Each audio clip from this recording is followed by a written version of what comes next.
오늘은 시편 107편입니다. 107편을 보시면요, 그 위에 제5권이라고 적혀 있습니다. 제가 말씀드렸다시피 시편은 총 5권으로 묶여 있죠. 오늘 시편 107편은 이제 마지막 5권의 첫 번째 시편이 되는 거죠.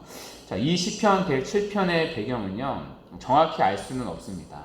그러나 많은 학자들에 따르면 바벨론 포로에서 돌아온 후에 쓰여진 시라고 말합니다. 바벨론 포로에서 돌아온 이스라엘 백성들이 하나님께 감사하고 찬양한 시가 오늘 이 시편의 배경이라고 말합니다. 그 증거가 2절과 3절에 있는데요. 2절에 보시면 여호와의 속량을 받은 자들이여 라고 말합니다. 속량은 쉽게 말해 구원을 받았다는 뜻이죠.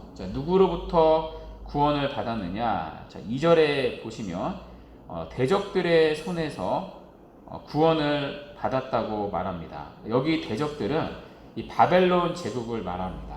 바벨론으로부터 구원을 받았다는 것이죠.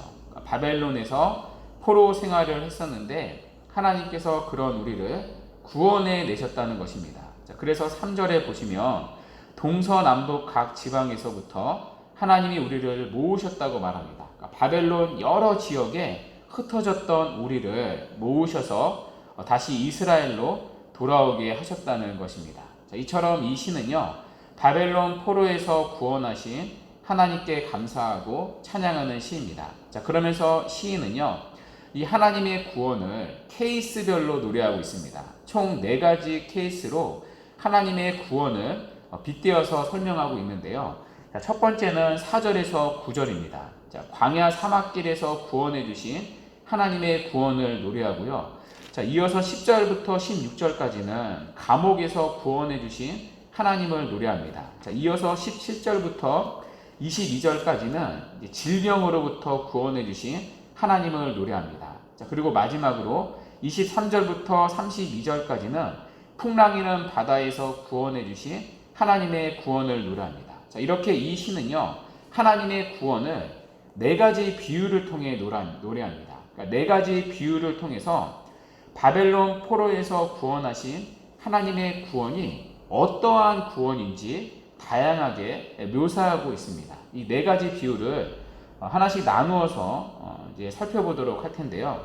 오늘은 4절부터 9절까지에 나오는 광야 사막길에서 구원해 주신 하나님의 구원을 살펴보도록 하겠습니다. 먼저 4절을 한번 보시겠어요? 어려운 내용들은 없는데요.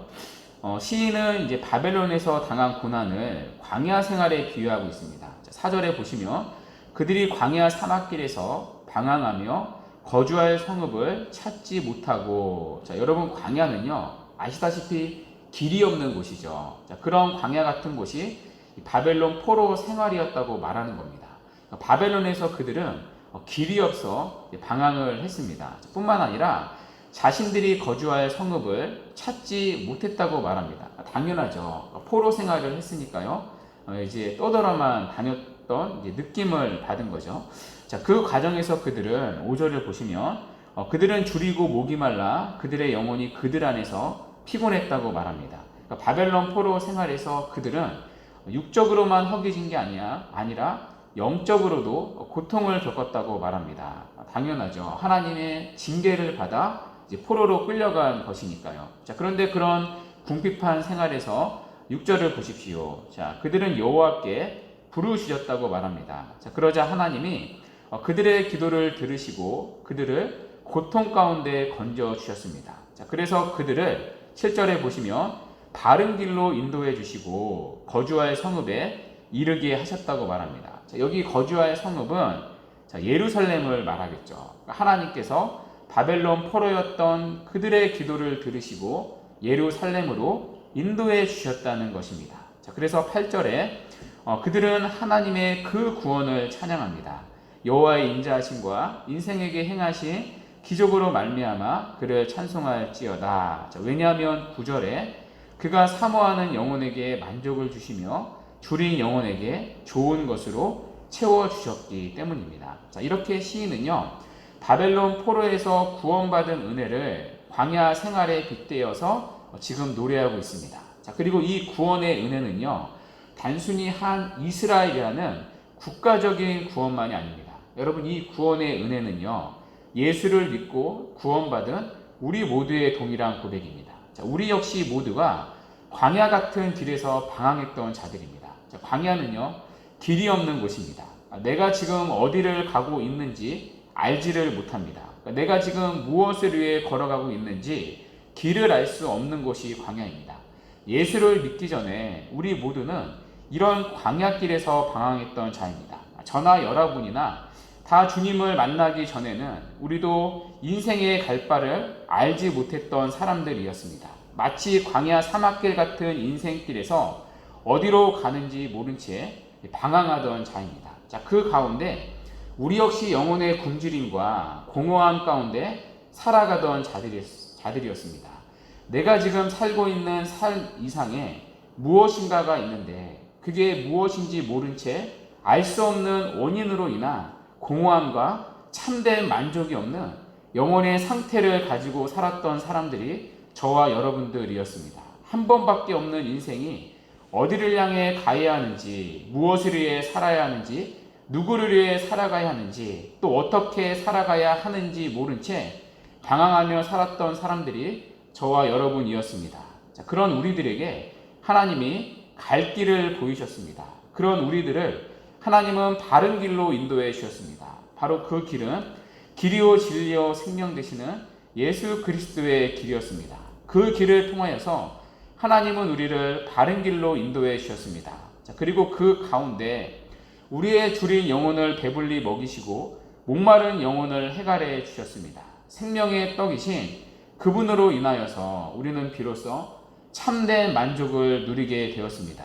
자, 그래서 9절의 말씀처럼 그가 사모하는 영혼에게 만족을 주시며 줄인 우리의 영혼에게 좋은 것으로 채워주셨다는 고백을 우리로 하여금 하게 하셨습니다. 자, 그리고 하나님은 지금도 우리를 바른 길로 계속해서 인도하고 계십니다. 자, 그래서 마침내 7절의 고백처럼 우리가 거주할 성읍, 우리가 그토록 찾아 헤맸던 아버지의 집, 영원한 천국이라는 성읍에 우리를 이르게 하실 것입니다. 자, 그리고 오늘도 우리가 장차 거주할 영원한 성읍인 아버지 하나님이 계시는 그 영원한 집을 향해 걸어갈 수 있도록 우리를 바른 길로 인도하고 계십니다.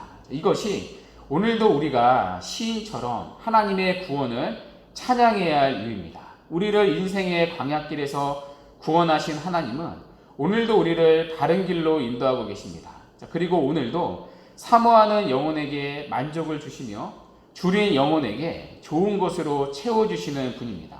그러므로 이 시간 우리 함께 이렇게 기도했으면 좋겠는데요. 하나님, 오늘도 우리를 바른 길로 인도하여 주옵소서. 악인의 길이 아니라 의인의 길, 멸망의 길이 아니라 생명의 길, 넓은 길이 아니라 좁은 길, 세상의 길이 아니라 진리의 길로 우리를 인도하여 주옵소서. 우리의 길이 되시는 예수 그리스도 그분을 따라가는 삶을 살아가게 하소서. 그것이 진정으로 오늘도 우리가 걸어야 할 바른 길입니다. 자, 그리고 또 하나, 세상의 헛된 것으로 우리의 영혼을 채우지 않게 하옵소서. 오늘도 생명의 떡이신 예수 그리스도 그분을 먹고 마심으로 우리의 영혼에 참된 만족을 누리게 하옵소서. 자, 오늘 이 새벽에 이 두 가지 제목으로 함께 기도하는 은혜가 있기를 바랍니다. 그래서 오늘도 광야 같은 인생길에서 우리의 길이 되어 주시고 우리의 참된 만족을 주시는 예수 그리스도 안에서 살아가는 이 복된 은혜가 우리 모두에게 있기를 간절히 바랍니다. 아멘.